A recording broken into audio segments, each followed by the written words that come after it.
Everyone, welcome to my YouTube channel Avinash Pawar EMRS. Today we are going to study textbook in English for class 11 Hornbill, chapter number 4, Landscape of the Soul by Nathalie Tigroy.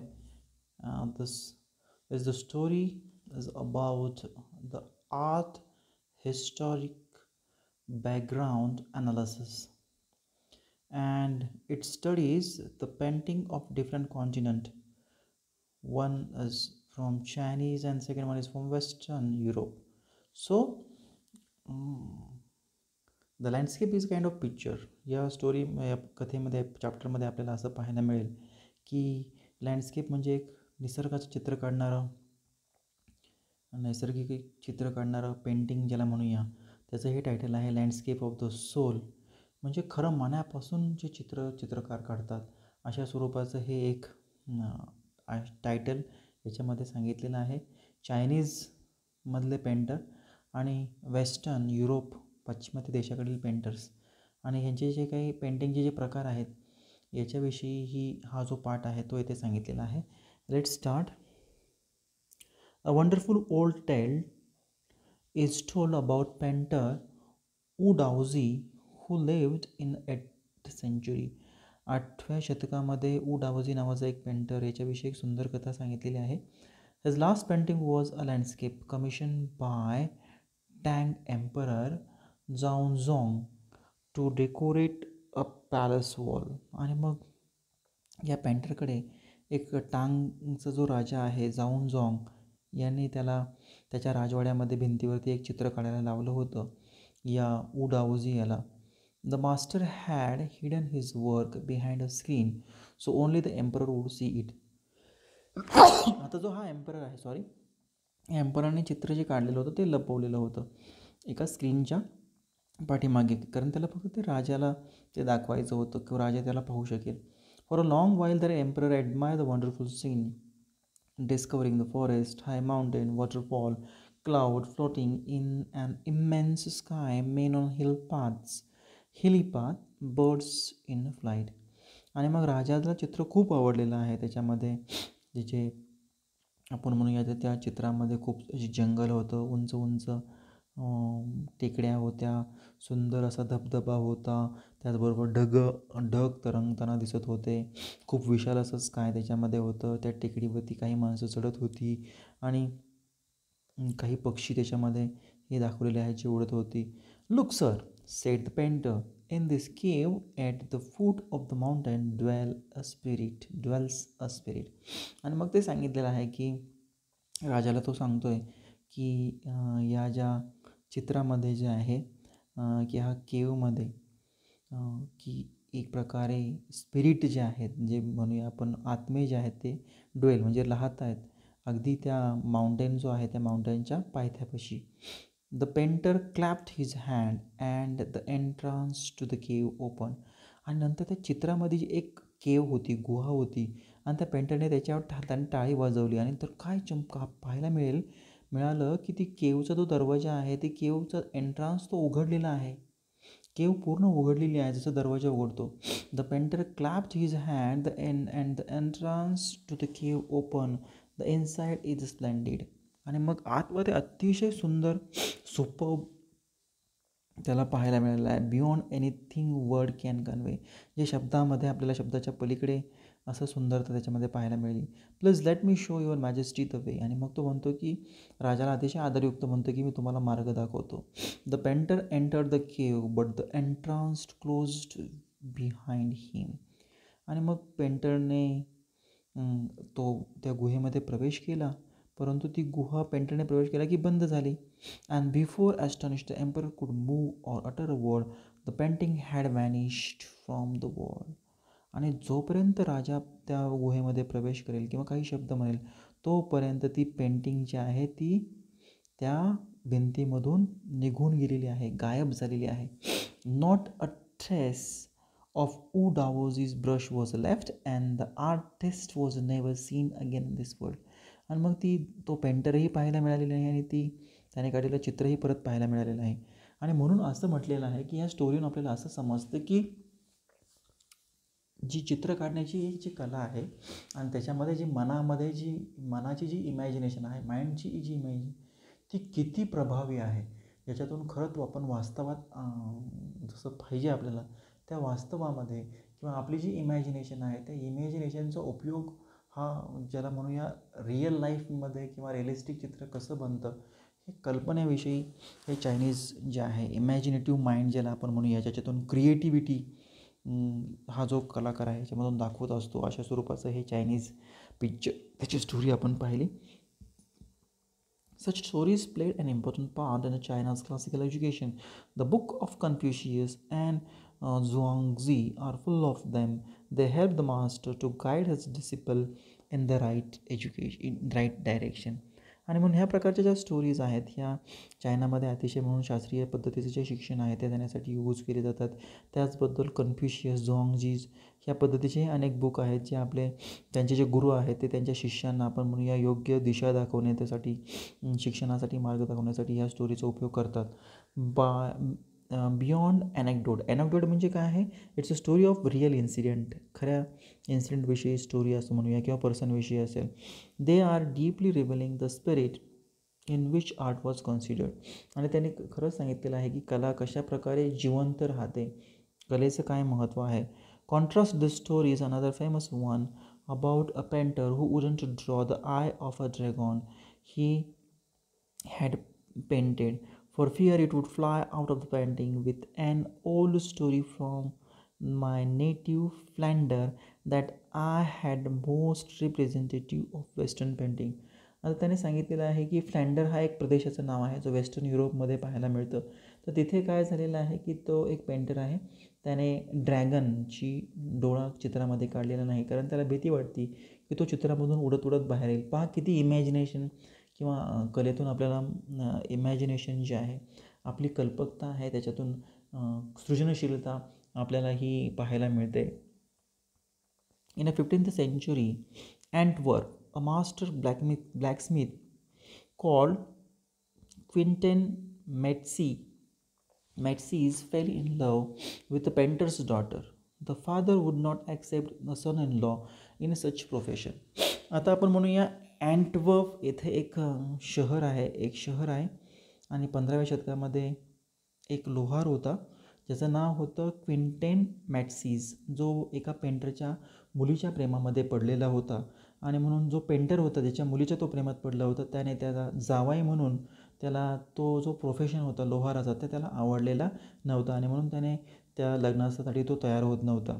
So Quinten sneaked into the painter's studio and painted a fly on his latest panel with such a delicate realism that the master tried to swat it away before he realized what had happened. आणि मग तो जो लोहार आहे तो पेंटरच्या स्टुडिओमध्ये गेला, त्याने एक चित्र काढलं जे माशीचं होतं, फ्लायचं होतं. आणि त्याच्यानंतर हा जो पेंटर आहे ज्या मुलीचा बाप आहे तो तिथे आला.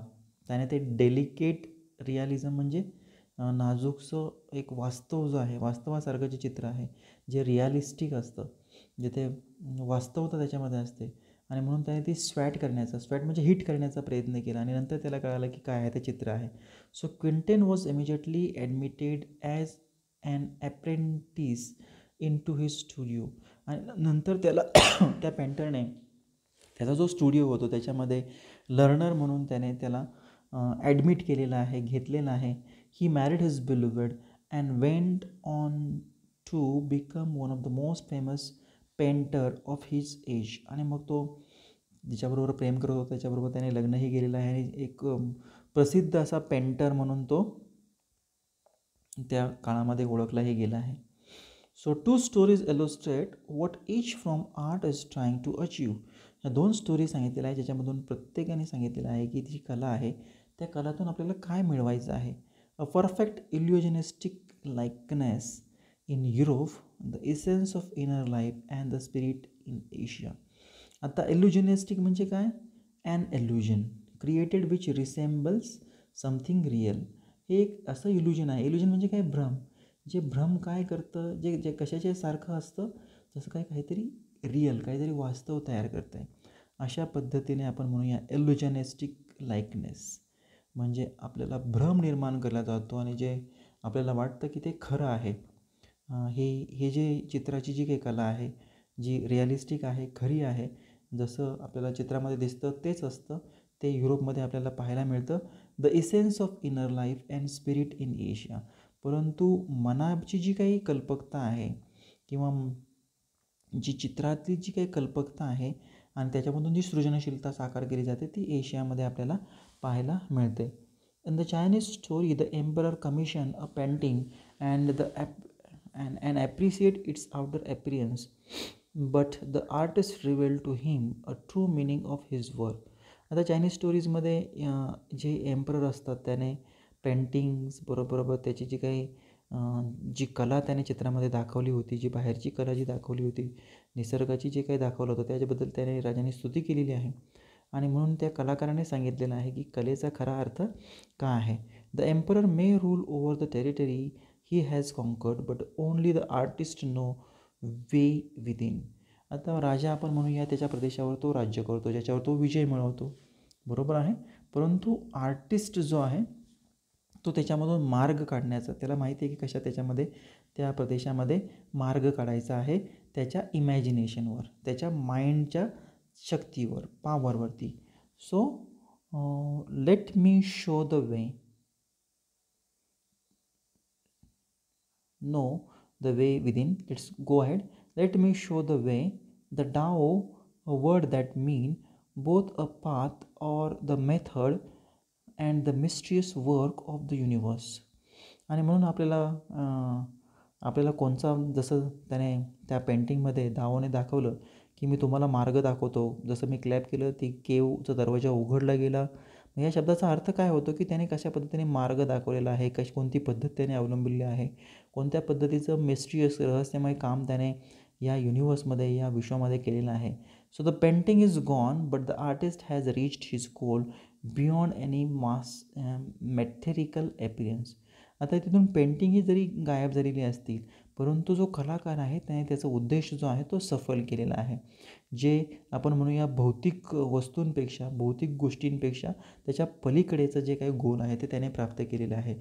आता मटेरियल ॲपियरन्स म्हणजे काय, भौतिक वस्तू पाहू जो दिसतं आपल्याला त्याच्या पलीकडे जी आपल्याला म्हणूया इमॅजिनेशन आहे किंवा जसं कलाकार काय करतो त्याचा प्रदेश, टेरिटरीज जो काय करतो क्रिएट करतो आणि त्याच्यामध्ये प्रवेश करतो. म्हणून ही जी काही इमॅजिनेशन आहे ती इमॅजिनेशनचं आपण म्हणूया हा जो कलाकार आहे तो अतिशय चांगल्या पद्धतीने आपल्या चित्रामध्ये आणि उपयोग करून एक सृजनशीलता त्याच्यामध्ये तो दाखवत असतो. A classical Chinese landscape is not meant to reproduce an actual view, as it would Western figurative painting, whereas the European painter wants you to borrow his eyes and look at a particular landscape exactly as he saw it from the specific angle. The Chinese painter does not choose a single viewpoint. आता आपल्याला पाहायला मिळतं की कशा पद्धतीने Chinese जे कलाकाराने जे पेंटिंग काढलं होतं, जे लँडस्केप काढले होतं, त्याच्यामध्ये त्याला ॲक्च्युअल जो व्ह्यू आहे जे दिसतं तसं त्याला काढायचं नव्हतं. पण त्याने काय दाखवलं, फिगरेटिव्ह पेंटिंग. फिगरेटिव्ह म्हणजे रिॲलिस्टिक आपण म्हणूया, जे रिॲलिस्टिकवर भर देतात त्या पेंटिंग्स त्याने काढलेल्या आहेत. पण त्याचबरोबर युरोपियन पेंटर्सने ज्या पद्धतीने borrow his eyes and look at the particular landscape, European painters ज्या पद्धतीने लँडस्केपकडे पाहतात किंवा दाखवतात तो त्याचा एक स्पेसिफिक अँगल त्याच्यामध्ये असतो. आणि म्हणून चायनीज पेंटर जे असतात त्यांच्याकडे एक सिंगल व्ह्यू पॉईंट असतो. म्हणजेच आपल्याला जसं म्हणता येईल की क्लासिकल चायनीजमध्ये आपल्याला काही ब्लँक्सच्या चित्रामध्ये, लँडस्केपमध्ये ब्लँक्स मुद्दामून ठेवले जातात, पूर्ण चित्र काढलं जात नाही.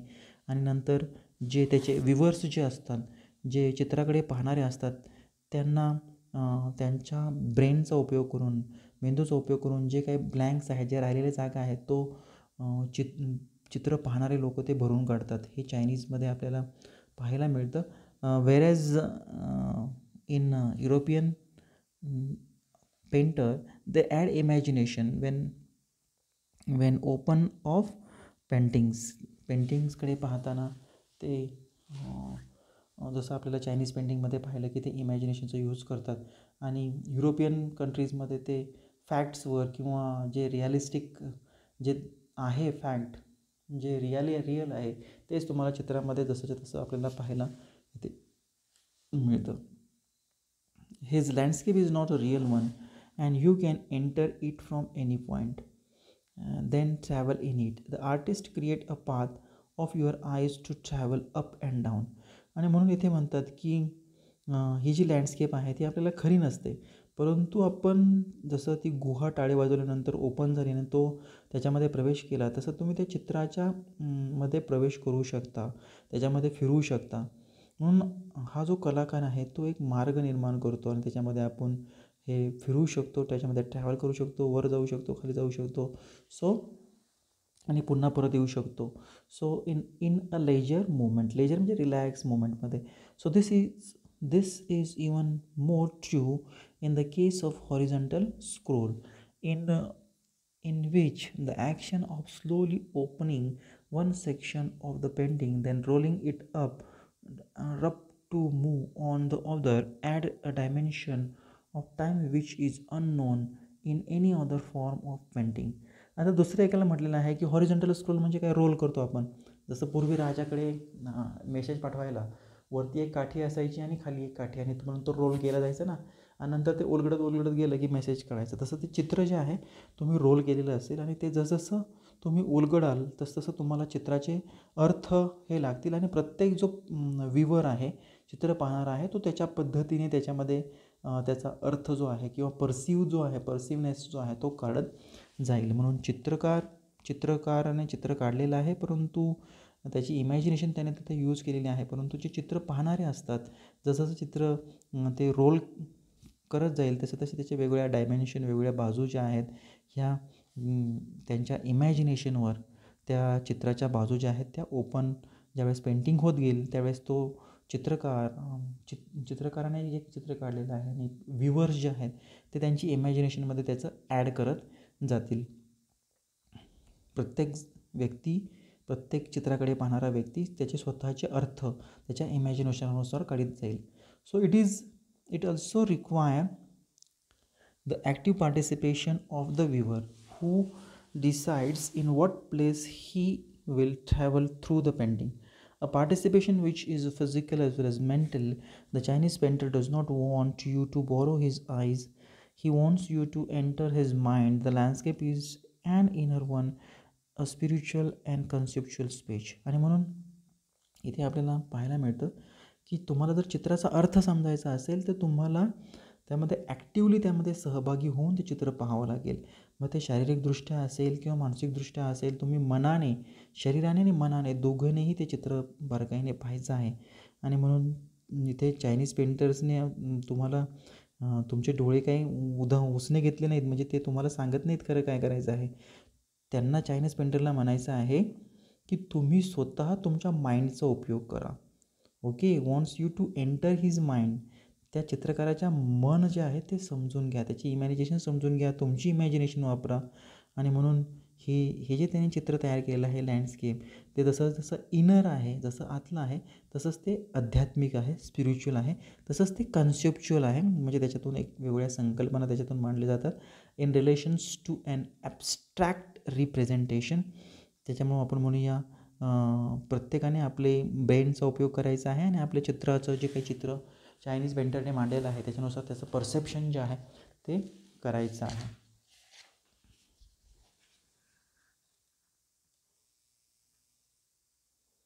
Next, the concept is expressed as shanshui, literally mountain water, which is used together represent the world landscape more than two elements of an image. These represent two complementary poles reflecting Taoist view of the universe. आता इथे सांगितलेलं आहे की कशा पद्धतीने शानशुई त्याचा अर्थ mountain water होतो किंवा पर्वतातलं जे पाणी आहे त्याचा अर्थ होतो, आणि जे कशासाठी उपयोग केला जातो त्याचा, जे चित्र दाखवण्यासाठी किंवा लँडस्केपमध्ये त्याचा उपयोग हा करण्यासाठी त्याचा उपयोग केला जातो. म्हणून याच्यामध्ये 2 महत्त्वाचे घटक आहेत या इमेजमध्ये, या चित्रामध्ये. आणि जे 2 महत्त्वाचे जे घटक आहेत त्या 2 महत्त्वाच्या गोष्टींना, 2 महत्त्वाच्या पोलला ते रिप्रेझेंट करतं. आता इथे आपल्याला काही पाहायला मिळेल. तर दाओईस्टचा व्ह्यू जो आहे तो विश्वाविषयी किंवा दाओईस्ट जे आपण म्हणूया या विश्वाविषयी जी संकल्पना आहे आणि ते त्याच्या कलेतून मांडण्याचा प्रयत्न केलेला आहे. इथे पर्वत, द माउंटेन इज यांग. माउंटेनला काय म्हटलेलं आहे? यांग म्हटलेलं आहे. He reaches vertical towards the heaven. आता यांग जसं पर्वत जो आहे तो किती उंच असतो? जसं आपल्याला म्हणतो व्हर्टिकल आहे, उभा आहे, जो हेवनकडे, स्वर्गाकडे जाताना आपल्याला दिसतो. स्टेबल, वॉर्म, ड्राय इन सन. जो माउंटेन जो आहे, ज्याला यांग म्हणतात चायनाजमध्ये, तो अतिशय स्थिर आहे, गरम आहे, कोरडा आहे सूर्यप्रकाशामध्ये. While the water is yin. पाण्याला काय म्हटलेलं आहे त्याने? इन म्हटलेलं आहे. चायनीज ज्याला म्हणूया आर्टने, पेंटिंग आर्टमध्ये पाण्याला इन म्हटलेलं आहे, जे कसं असतं? हॉरिझॉन्टल. बरोबर आहे ना? आडवं असतं ना पाणी. And resting on the earth. ते पृथ्वीवर असतं. बरोबर आहे. Fluid, moist and cool. ते कसं असतं? थंड, ज्याला आपण म्हणूया दमटपणा आहे, लिक्विडच्या स्वरूपात आहे. The intersection of yin the receptive feminine aspect of universal energy. आता यांचं जिथे मिलन होतं किंवा इंटरसेक्ट जे होतं इनचं, आपण म्हणूया नदीचं, तर ती नदी कशी आहे? ते स्वीकारणारी आहे, ती स्त्रीच्या स्वरूपात आहे आणि त्याची जी काही एनर्जी जी आहे ती युनिव्हर्सल आहे, वैश्विक आहे, ऊर्जा वैश्विक आहे. आणि इट्स काउंटर पार्ट यांग. आता यांग कसा आहे? पर्वत, तो कसा आहे? ॲक्टिव्ह आहे, तो पुरुष आहे, म्हणजे पर्वत पुरुष. आणि ज्याला पर्वताला यांग असं म्हटलेलं आहे आणि जी नदी जी आहे त्या नदीला इन असं म्हटलेलं आहे. ती कशी आहे? ती फेमिनाईन आहे. Is of course a fundamental notion of Daoism. आणि ही जी संकल्पना आहे ही दाओइझमचं मूलभूत तत्व आहे. What is often overlooked is an essential third element, the middle void, where their intersection take place. आणि तिसरा एक महत्त्वाचा घटक आहे ज्याच्यामध्ये मिडल वॉइड असं त्याला म्हटलेलं आहे. त्या मिडल वॉइडमधला जो अंतर आहे, जिथे उंच पर्वत आहे आणि खाली नदी आहे, हा दोन्हीतला जो मधला जो भाग आहे, तिसरा भाग जो आहे, त्याला जिथे इंटरसेक्ट होतं, जिथे ते मिळतात, तो तिसरा भाग आहे. So this can be compared with yoga practice और प्राणायामा. आणि हे आपण याची तुलना करू शकतो. आपल्याकडे जर योगाची आपण सराव केला, प्राणायाम केला, breath in, retain breath out, the suspension of breath is a void where meditation occurs. आणि यासाठी खूप आपल्याला चिंतन मनन करावं लागेल, मेडिटेशन करावं लागेल, प्राणायाम करावं लागेल, श्वासोश्वासावर नियंत्रण मिळावं लागेल, आतमध्ये हवा घ्यावं लागेल, बाहेर सोडावं लागेल, अशा स्वरूपामध्ये. The middle void is essential. Nothing can happen without it. Hence the importance of a white unpainted space in a Chinese landscape. आणि म्हणून जे तिसरा जो काही मार्ग त्याच्यामध्ये इलिमेंट घटक सांगितलेला आहे तो मिडल वाईड आहे, उंच पर्वत आणि खाली नदी आहे, आणि मधला जो स्पेस आहे तो मिडल पार्ट आहे. आणि हाही खूप महत्त्वाचा आहे, जे त्यामध्ये खूप सारे स्पेसेस रिकामे सोडले जातात. आणि इथे या चित्रामध्ये आणि चित्र पाहणारे जे व्ह्यूवर्स आहेत त्यांना त्यांच्या परसेप्शननुसार त्यांनी तिथे त्यांचे अर्थच्या चित्राचे लावायचे आहेत. So this is also where man finds a fundamental role in that space between heaven and earth. He becomes the conduit of the communication between both pole of the universe. His presence is essential even if it's only suggested far from being lost or oppressed by a lofty peak. He is an Francois Cheng's wonderful expression, the eye of the landscape. आणि म्हणून इथे सांगितलेलं आहे की या दोन्ही घटकामध्ये, जसं यांग म्हणजे माउंटेन आणि इन म्हणजे रिव्हर, आणि दुसरा आणखीन एक महत्त्वाचा घटक ज्याच्यामध्ये सांगितलेला आहे, ज्याच्यामध्ये मिडल वॉइड असं म्हटलेलं आहे, दोन्हीच्या मधला मार्ग. त्याचबरोबर माणसाचीही भूमिका किंवा रोल तितकाच महत्त्वाचा आहे, ज्याच्यामध्ये जसं हेवन आणि अर्थमध्ये असतो, स्वर्ग आणि पृथ्वीमध्ये असतो. आणि म्हणून माणूस हा एक चॅनल आहे, कंड्यूट म्हणजे एक चॅनल आहे, एक मीडियम आहे ज्याच्याद्वारे हे कम्युनिकेशन जे आहे हे होतं ह्या विश्वाशी. आणि म्हणून माणसाचं अस्तित्वही खूप अतिशय महत्त्वाचं आहे. Even if it's only suggested for from being lost or oppressed by the lofty peak he is a François Cheng's wonderful expression. आणि म्हणून जसं पुरुष, जसं पर्वत नदी, तसं पुरुषही तितकाच महत्त्वाचा आहे. जसं स्वर्ग आणि ज्याला म्हणूया पृथ्वी जी आहे या युनिवर्सशी असणारा संदर्भ किंवा युनिवर्स या विश्वाशी असणारा संपर्क, विश्वाशी असणारं जे नातं आहे ते निर्माण करण्याचं एक मीडियम जो आहे किंवा आपण चॅनल जो आहे तो चॅनल करण्याचं काम हा पुरुष माणूस जो आहे तो करत असतो. आणि म्हणून फ्रांकॉइस चेंग यांचं एक सुंदर वाक्य आहे, the eye of the landscape. लँडस्केपला जे काही डोळे आहेत ते कशा पद्धतीने ते लँडस्केप वेगवेगळ्या गोष्टी त्या प्रत्येक व्यक्तीनुसार त्याच्या परसेप्शननुसार त्याच्या चित्राचा अर्थ लावित जाईल असं हे चित्र किंवा लँडस्केप हे असणार आहे. So that's all from my side. Thank you very much for watching this video. Will continue next our session. Thank you friends.